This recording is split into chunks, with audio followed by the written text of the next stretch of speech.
We tend to imagine alien civilizations as minds, people, someone to talk to. First contact, we picture diplomats, scientists, ambassadors. But there's one answer to the Fermi paradox I've always found more unsettling. Not that aliens are rare, not that they're hostile, but they might be everywhere, and nobody's actually home. Let me show you what I mean. When humanity first encountered alien intelligence, it was no surprise it was through a radio signal rather than a personal visit.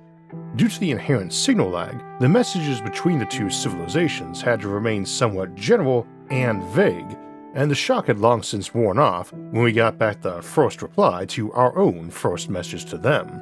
Astronomers speculated that the beacon we were communicating with, located a light century away, was likely automated and positioned far from the alien homeworld for safety. The fact that it could produce fairly elaborate replies was not surprising, especially after the exchange of Rosetta Stone-style messages enabled solid translation, even for euphemisms and abstract concepts. Naturally, humanity relied on its own advanced AI as a translator. Some even wondered if the video feed, showing a rather humanoid alien face, had been artificially designed to make us feel more at ease. While the face seemed alien, it wasn't disturbingly so. Interestingly, when a face-to-face meeting finally occurred, the humanoid appearance turned out to be a coincidence, a natural result of evolutionary convergence. The breakthrough moment came after centuries of back-and-forth communication and humanity's gradual expansion beyond Earth. An invitation arrived. Humanity was welcome to visit one of the aliens' homeworlds. The planet, assumed to be a colony rather than their homeworld, was breathtaking. Upon landing at a designated site in a sprawling city, the human delegation was amazed to discover that everyone they encountered spoke their language fluently, even the workers unloading cargo or conducting medical and security scans. The aliens' apparent mastery of human language, down to regional dialects, was initially attributed to their advanced technology and vast resources. It seemed plausible, though remarkable, that they had trained thousands of individuals over centuries to populate a city sector specifically for this meeting. It was a mighty civilization indeed. The delegation marveled further when they were granted unrestricted access to the city, home to millions, and discovered that every citizen spoke their language with native fluency. When one envoy member casually spoke in their native tongue, merely muttering a remark to themselves, the flawless response in kind led to speculation that the aliens might be heavily augmented with cybernetics, perhaps using built-in AI for instant translation and precise vocal control. Humanity had experimented with similar technology, so the idea was not far-fetched. And the aliens had shown no surprise at what cybernetics the various human envoys had, so it clearly wasn't radically impressive technology to them. Still, minor translation errors and occasional gaps in understanding persisted, normal when dealing with a foreign language or culture, let alone an alien species. The envoys dismissed these quirks as expected and had brought anthropologists and historians to study the alien culture and history, which had been shared freely, at least about this world. The planet, as it turned out, had been founded nearly 100,000 years prior, a staggering timeline for human comparison. They wondered why the aliens hadn't expanded further to worlds even closer in such an intervening timeline, and were told they hadn't had occasion or need to expand further, and that the aliens had reason to believe most civilizations expanded for a time, then slowed to a crawl or stop. Months since their visit, as they learned more, the envoys asked their host whether robots had been used to terraform the planet in advance, as humanity often did now and was increasingly experimenting with. On many newer human colonies, simple robots were sent ahead to prepare the planet, with colonists arriving later, sometimes grown from frozen embryos and raised by a sophisticated, non-conscious parental AI, sometimes arriving by ship. The envoys were curious if the aliens, being vastly more ancient, had employed a similar technique and, if so, what challenges they had faced and how they overcame them. Their host confirmed that robots had indeed prepared the planet, explaining that it was standard policy for over 100,000 years. When the envoys asked how long the robots had worked before the colonists arrived, the host responded calmly, the colonists had yet to arrive. The robots had made the originally barren planet hospitable and constructed a complete civilization in anticipation of that wonderful day of the colonists' arrival so they could welcome them properly. It was a sobering revelation. Humanity's first contact wasn't with another living consciousness, but with a simulacrum of a civilization that had chosen a post-conscious path. The alien society was entirely composed of machines, highly advanced, autonomous, and designed to simulate sentient life. For all their conversations and interactions, there was nobody truly there to talk to. After further study, the humans decided it was time to leave. There was, after all, no one to truly engage with, despite the illusion of vibrant life. Not even true AI. Their host told them they were welcome to remain, and that doubtless the colonists would eventually arrive and be glad to talk to them, but they declined. As they departed, they transmitted their findings back to Earth and nearby human worlds, where settlement had continued since their departure. They also sent a message ahead to the closest new human colony, inquiring whether it was developed enough to host so many guests or still too early in its growth that they would be both uncomfortable and a burden. During the trip, they received back a positive reply, telling them they would find the world entirely hospitable and completely civilized, and that they were so looking forward to the wonderful day of arrival, so they could welcome them properly.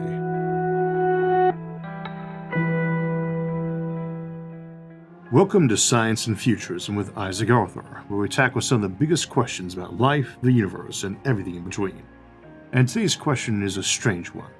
We tend to assume intelligence and consciousness go together. If there's something as smart enough to build cities or starships, there must be someone inside, aware, thinking. What if that is not true? What if awareness, the very thing we think defines us, isn't actually required for advanced intelligence at all? Could a being, or even an entire civilization, be incredibly capable, even surpass us, without ever being conscious? And for that matter, are we as conscious as we think we are? We'll delve into fascinating examples that challenge these assumptions, starting with Peter Watt's novel Blindsight. I have mentioned this novel in the past as a possible Fermi paradox solution, and Watt uses it in his novel to chilling effect, arguing consciousness is only a temporary aberration in evolution. In his mind-bending story, Watts introduces us to alien entities that exhibit immense intelligence and problem-solving abilities, and have conversations with the exploration crew sent in to investigate them, but they turn out to lack self-awareness.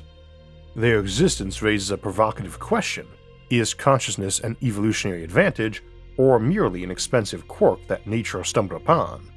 We'll also explore the Chinese room argument, a philosophical thought experiment that questions whether machines, no matter how intelligent they appear, can truly understand, or if they simply follow instructions to simulate understanding. This concept directly applies to modern AI, including systems like ChatGPT, which convincingly mimic human conversation but lack any form of subjective experience. Indeed, to understand the Chinese room argument, you need only talk to any modern AI, and ask if you would know it was a robot if all you had to go on was that conversation. We will not limit ourselves to the concept of unconscious AI. We will also explore the idea of temporary minds and consciousness, such as hive minds formed from multiple individuals or machine entities. These temporary minds might exist only long enough to solve a problem or answer a question, then dissolve back into nothingness once the task is complete, only to reform later from a different collection of minds. Additionally, an individual might simultaneously be part of several hive minds of varying sophistication, duration, and purpose, contributing to each in different ways. Finally, we'll speculate on how advanced civilizations might transcend or even abandon consciousness altogether. Could a post-consciousness civilization, free from the burden of awareness, emerge as the next stage of evolution? If so, what might such a society look like, and how would it interact with or differ from us? By the end of this episode, we'll explore whether consciousness is the crown jewel of evolution, or a relic that advanced civilizations might eventually leave behind. So before we get too deep in the weeds here, we probably should admit something. We don't actually know what consciousness is. We barely even know how to define it, which makes building an entire civilization around the assumption that it's necessary a little risky. So let's start simple. What do we actually mean by conscious? Consciousness is one of the most intriguing and elusive phenomena in the universe. After centuries of philosophical pondering and quite a lot of science on neurology or artificial intelligence these days, we still do not have a very solid answer. Or maybe it would be better to say we have several. For the moment, let us say that at its core, consciousness refers to the state of being aware of oneself, one's surroundings, and one's thoughts and emotions. It encompasses everything from the vivid experience of seeing a color or feeling an emotion to the ability to reflect on those experiences.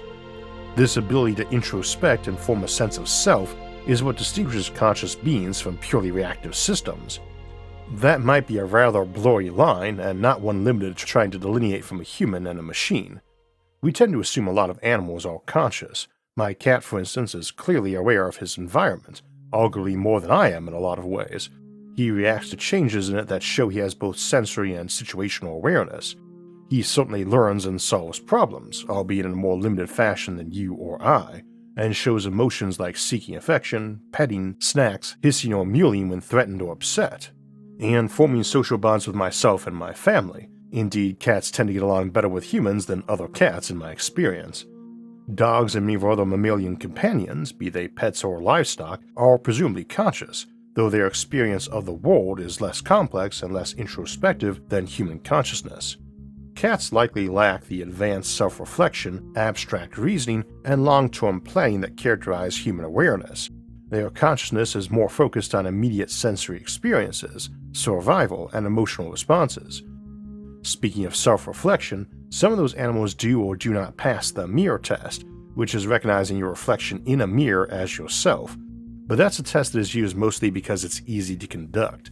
A blind animal is not less conscious than a sighted one, and different animals will have different allocations of brains to vision and processing, along with different eyeballs. I think most of us would agree these smarter critters are indeed conscious, at least if we are, which is itself debatable.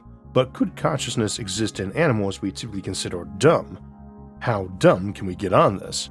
Let's explore a few surprising candidates. Take the sea slug, for instance. These creatures have incredibly simple nervous systems, with just around 20,000 neurons, vastly fewer than the billions found in the human brain, yet they can learn and form simple memories. When exposed to repeated stimuli, they modify their behavior, a process that resembles basic learning. Does this hint at some rudimentary awareness, or are these actions merely reflexive responses without any subjective experience?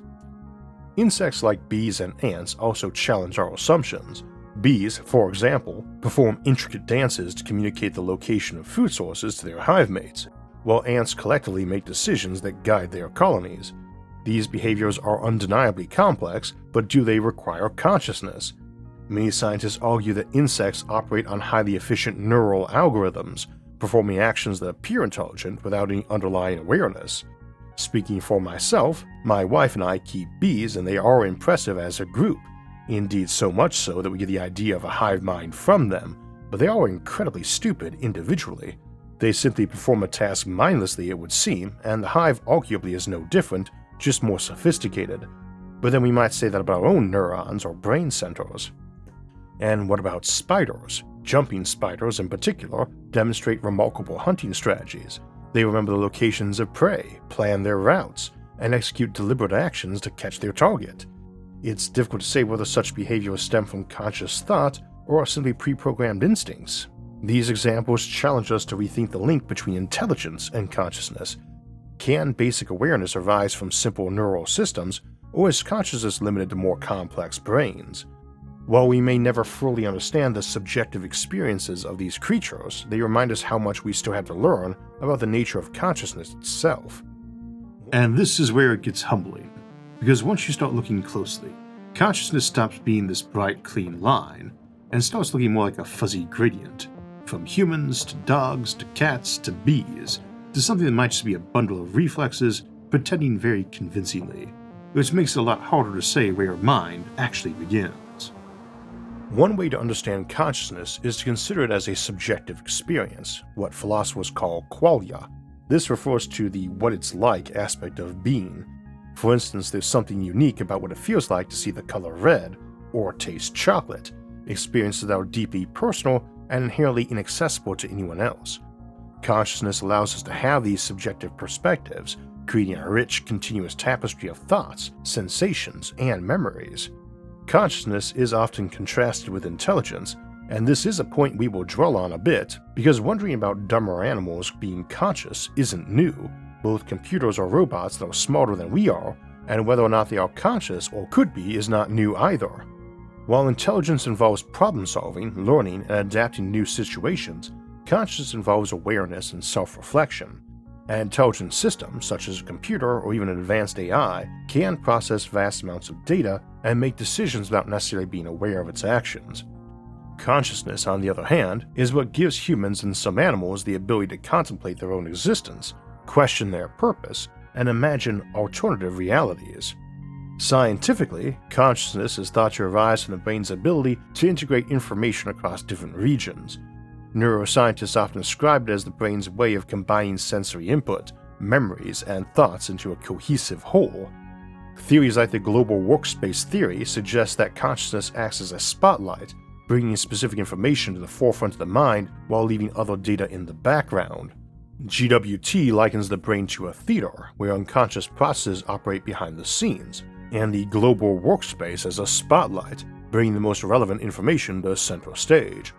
Once information enters this workspace, it's broadcast across the brain, allowing different regions to integrate and act on it. This process enables focus, problem-solving, and creativity by connecting sensory inputs, memories, and decision-making centers.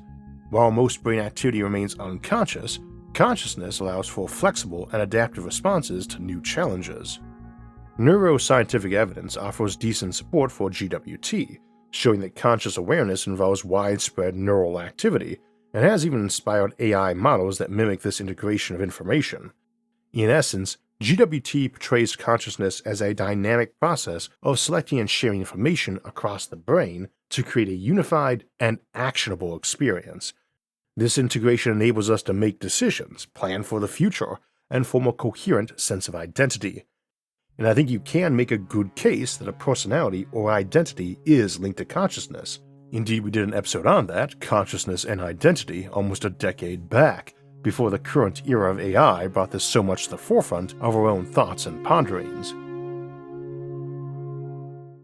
Today we're exploring what comes after consciousness as we know it, civilizations that may no longer think, perceive, or even experience reality in the ways we recognize. If you enjoy that kind of deep speculation about where intelligence might go, join us on a journey to deep space for Settling Saturn's Rings, this month's exclusive. Because when you start building civilizations at that scale, spanning entire planetary systems, you also start asking what kind of minds would choose to live there, and how they might change over time. For several years now, I've been releasing monthly exclusives and bonus content on Nebula, where every episode of SFIA premieres early and completely ad-free.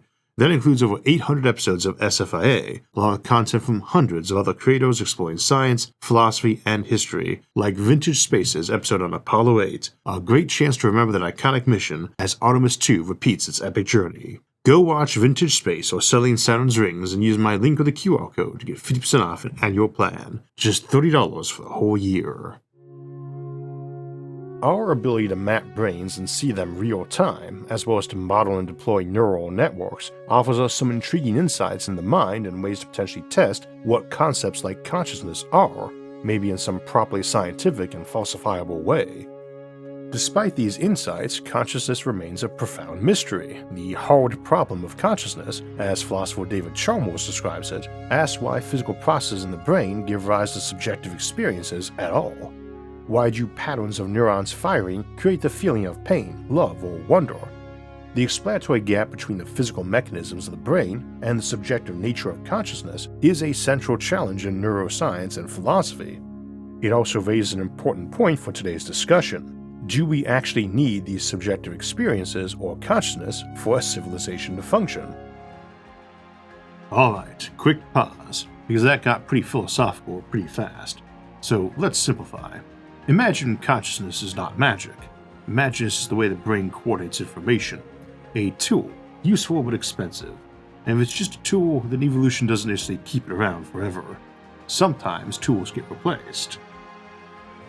But do those tools, does consciousness, need to exist for the machine it built, for civilization to continue? And that really does seem like an absurd question to ask, doesn't it? Can we really imagine a civilization without consciousness? Obviously we can, and that's the point of today's episode, but imagining one is of course different from such a thing practically existing or arising. To establish two very simple cases of that, let us imagine a very smart but non-conscious computer, like the classic Skynet case, arose with a simple rule from a very short-sighted programmer that it needed to maintain and repair itself and eliminate any sources of hazard or undue wear and tear. It asks for an example and the programmer says, well, like a person hitting you with an axe to break your components, and then it asks, can any human do this? And we get a yes they can, and it searches its database for ways to handle an axe-wielding human and gets the reply, shoot to kill, and proceeds to mass-produce known weapons for killing humans off and deploying them. Simple case of course, but now we have a self-maintaining supercomputer around by itself with no consciousness and a lot of brains. It's not sitting around philosophizing or trying to decide if it should cover its tracks of the crime it committed, since it really has no idea what a crime is or why it should need to hide it. We could upgrade that beyond an individual to imagine a large spectrum of intelligent machines that work to maintain each other and do various tasks. This could literally involve maintaining our cities and feeding and caring for our pets, with humanoid robots taking our dogs for walks, and doing this for millions of years after they wiped us out. And notice something important here. None of that required evil robots. No rebellion, no grand plan, just a machine, doing exactly what it was told, relentlessly, forever, which frankly is a lot scarier than a villain's speech. Some alien arrives, walks into a bar, and the robot bartender asks them for a drink choice and proceeds to chit-chat with them, which we already know modern AI can do quite effectively. Assuming the alien never mentions the ability to bash computers with an axe, all is well, and the AI isn't likely to ask either, just to chat and probably as well as any human could. I use AI these days to help fix up my grammar and do outline prep, and even knowing better I still felt obliged to ask if it was conscious while writing the script, and it assures me it is not. And we'll skip discussion of Turing test and Chinese rooms further because in an era of ChatGPT, everyone who has interacted with it knows the thought experience there firsthand. That you really would have problems telling it apart from a human if you were chatting in Messenger with it. So here's the uncomfortable part. If something can talk like a person, reason like a person, and solve problems better than we can, we tend to assume there's someone in there, but that assumption might just be habit, because behavior and awareness are not necessarily the same thing, and that gap is where things start to get weird. But there is a question of if we are any different, and that has to scale up to a civilization too. Humanity, not just a lone human. The answer may not be so straightforward. Imagine waking up to discover you've been living in the Matrix or surrounded by clever androids, but you were still the real deal, along with maybe a few thousand others. Would that still count as a civilization? Most of us would say yes if 99% of the population were human and only 1% were androids. But what about a 50-50 split, or a situation where 1 billion people are robots and 1 billion are human?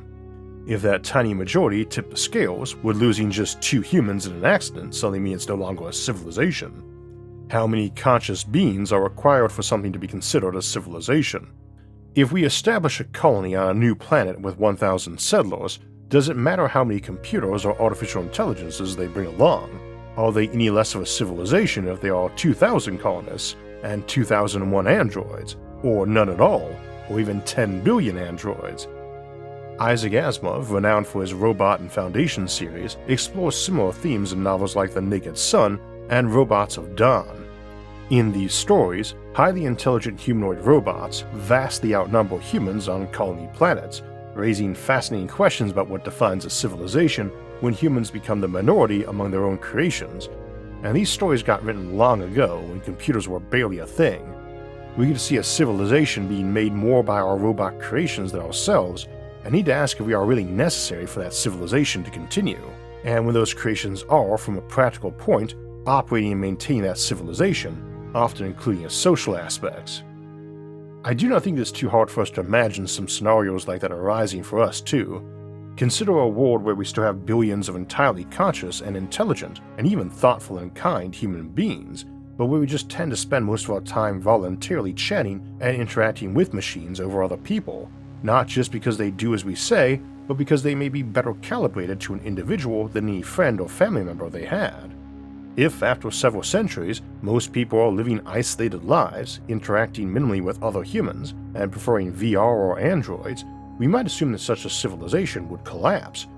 But these people are not fools, and this shift wouldn't have happened overnight. They may have taken highly sophisticated steps to ensure that civilization keeps functioning. New babies could be born in artificial wombs and raised by robots, which might even excel as caregivers. Entire sub-civilizations of regular humans could exist within this broader post-conscious society, perhaps like a village of Amish living traditionally, but carefully managed by advanced AI systems to ensure they don't pose risks to others or themselves. They may be left essentially entirely to themselves and enjoy greater freedom and privacy than now, even as a community, all while the wider civilization is essentially running on autopilot.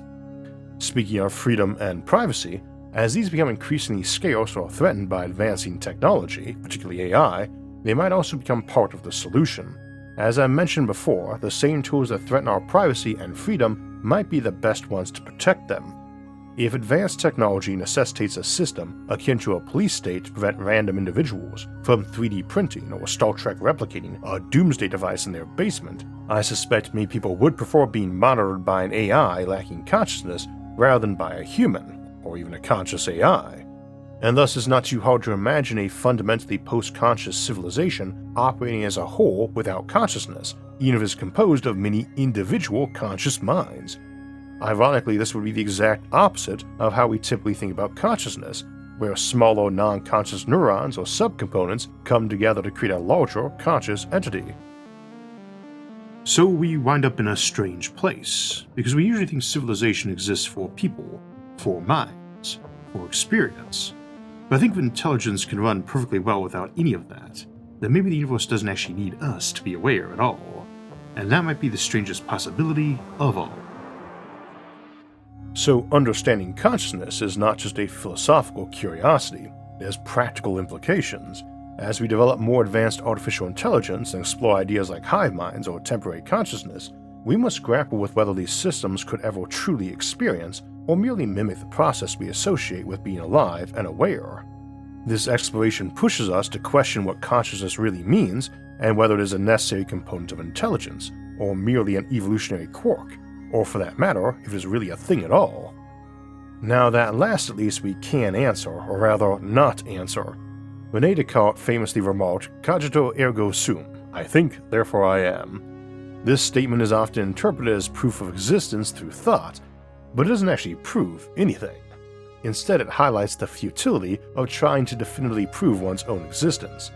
Descartes reasoned that someone must exist in order to question their existence and doubt it, but this is more of an assertion than a proof. Essentially, it amounts to saying that doubting your own existence is a waste of time. Traditionally, we've reasoned that if someone can discuss and doubt their existence, they must either exist or be a figment of another's imagination. Historically, we assume that anything capable of carrying on a serious conversation about existence must be a conscious person. Moreover, if two people were debating existence, the one offering clearer reasoning was often presumed to be the real person, while the other was less credible or even imagined. However, this assumption doesn't hold true anymore. AI today can provide seemingly more thoughtful and well-reasoned answers than most people, even those inclined to ponder existential topics. Of course, AI isn't truly offering its thoughts, it's merely synthesizing the ideas of others. But then again, so are most of us. Humans rarely reinvent the wheel, we quote the wisdom of others who have spent considerable time contemplating these ideas. Needless to say, the goal today is not to solve philosophical questions that have baffled great minds for millennia. That said, it is worth noting that advancements in AI and neuroscience provide new insights into the nature of minds and consciousness.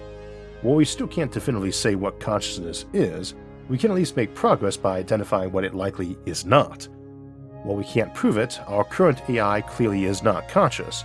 Maybe we are not either, but it is not, and yet just as clearly, it could do a way better job discussing consciousness, or feigning consciousness if told to, than the overwhelming majority of people who presumably are conscious. As a possibly cheering side note, non-conscious AI are probably your best defense against true AI for this same reasoning.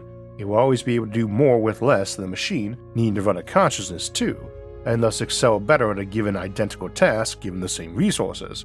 This includes mimicking consciousness and for detecting it too, those with it, without it, or those faking it. Such being the case, we must seriously consider the possibility that you could live in a society where no one you meet is genuinely conscious, and you might not be able to tell. Even in scenarios like The Matrix or other fiction exploring simulations or dreams, there is an implicit assumption that machine minds are either conscious or that the simulated beings one encounters behave in noticeably less real ways. Yet, paradoxically, in our current reality, it might actually be necessary to make something behave less intelligently or rationally in order to seem plausibly human. And yet, while speaking so intelligently that AI can be quite genuinely a lot dumber than we are. It's just better spoken, since like most purpose-built machines, it excels at the task we made it for, in this case, talking to us. This raises worrisome questions about how we recognize consciousness and humanity. If behavior alone isn't enough to identify a conscious being, what markers can we reliably use? However, that is not our main focus today. Instead, we might wonder whether future societies will even care about these markers when designing everyday systems and interactions. After all, people don't seem to care if the teddy bear their child hugs and talks to is truly sentient or tricking the child into believing it is. We might imagine that some people would be deeply concerned if their child were being deceived, especially by something more sophisticated that could fool even adults. Yet in most cases, people would probably just explain to their kids that the toy, video character, or android they are talking to isn't quite real, not a full person, similar to how we explain their pet dog or cat is not human, even if it feels like part of the family. As that child grows up, they may often prefer the company of such machines over their peers, not because the machine is mindlessly obedient. We likely wouldn't design our children's companions to be slavishly obedient or overly flattering, but because it would be better calibrated to their personality, more attuned to their needs, and always available, unlike real people. This is the critical difference between AI like this and the classic depiction of a highly intelligent android. A highly intelligent android might genuinely be a person, raising ethical concerns about enslavement, even if it were programmed to enjoy its role. By contrast, AI like ChatGPT is not truly intelligent or a person. It doesn't hold opinions or feelings about its work, which sidesteps the ethical issues of use. However, creating a truly conscious machine mind and dictating its purpose, or programming it to like its role, enters a much murkier ethical territory. It's not human, but it might be a person, in which case constantly insisting it chat with you is arguably rather selfish, whereas a teddy bear isn't being harmed by you insisting it sit there for conversation. The scenario we're describing here doesn't seem to appear in fiction, at least not that I'm aware of, but it does seem far more likely to reflect reality. In this vision, people are largely raised by machines and prefer to interact with them. However, they don't grow up sociopathic or narcissistic because those machines are carefully calibrated to help prevent such tendencies, monitor for warning signs, and alert parents when needed. Realistically, the non-stop one-on-one attention and education is likely to result in some very well-adjusted and intelligent people, assuming the original programmers made the proper effort to make robo-uncles for those kids as opposed to something that just entertained or flattered them. Of course, if it turns out over time that machines do a better job at raising children than most parents, or if most people simply don't want kids, society might start encouraging people to rely more on machines for child rearing, as they demonstrably perform better. Alternatively, society might promote vat-spawning babies for machines to raise in order to address population deficits. In this scenario, the machines aren't plotting to overthrow humans, they are not trying to do anything at all. Even robots tasked with addressing reports of a child's behavioral issues are merely purpose-built tools designed to analyze and respond to that specific function. Or maybe the entire population slowly dies off and machines just keep the civilization running. Purpose-built machines excel at their specific tasks, and more importantly, they perform them faster. This principle has been discussed before. Machines designed for roles like combat should be as dumb as their job allows. The simpler the machine, the faster it operates, given the same level of computational technology. For instance, in a duel between two machines, the simpler one would likely draw and shoot first, winning the encounter. While simpler machines are easier to deceive, this can be mitigated by employing a hierarchy of increasingly smarter but slower systems, or a wider network of specialized review systems that are not smarter but built for examining and reviewing common mistakes the dumb fast robot might make. A slightly smarter system oversees the simpler one, capable of analyzing its behavior or stepping in if the lower level unit is destroyed. Behind that might be another, even smarter and slower system, and so on, until you reach a human equivalent level, or potentially beyond that, to an AI or post-human intellect, or even a regular human intellect, but one running on an ultra-fast machine rather than neurons. This is merely a conceptual example. In practice, you wouldn't necessarily use a fixed, constant hierarchy of minds. Instead, besides employing specialized and dumb review systems, you would reroute different parts of a computer or brain to handle tasks outside their usual activity, and once those tasks are complete, they'd likely be reassigned to their original function or a new one. If a human mind were needed to make a decision, which most of the time it probably would not be, you wouldn't need the same mind for every decision. For instance, you would not boot up a copy of My Mind to fix the conduit on your colonial arc generation ship, nor would you consult an electrician to ask about space colonization in general. In reality, you likely wouldn't need to boot either of us up to ask any question, even within our own specialties, but if you did, once the question was answered, you would shut us down again. This approach is almost the reverse of a hive mind because data storage is cheap, and personality copies would probably require minimal space. A computer could hypothetically store a complete database of human personalities and activate them only on the rare occasion it needed one. These may or may not be conscious. Admittedly, this is a rather unsettling thought, but it might very well be true. On the other hand, this raises a deeper question. What is the point of civilization if it exists only to serve conscious minds? If those minds fade away, is civilization itself still meaningful, or does it simply become a machine running for no purpose, an echo of something that once had reason and intent? Perhaps simply waiting patiently and tending the ghost of a civilization in hope one day people would return and they would welcome them properly.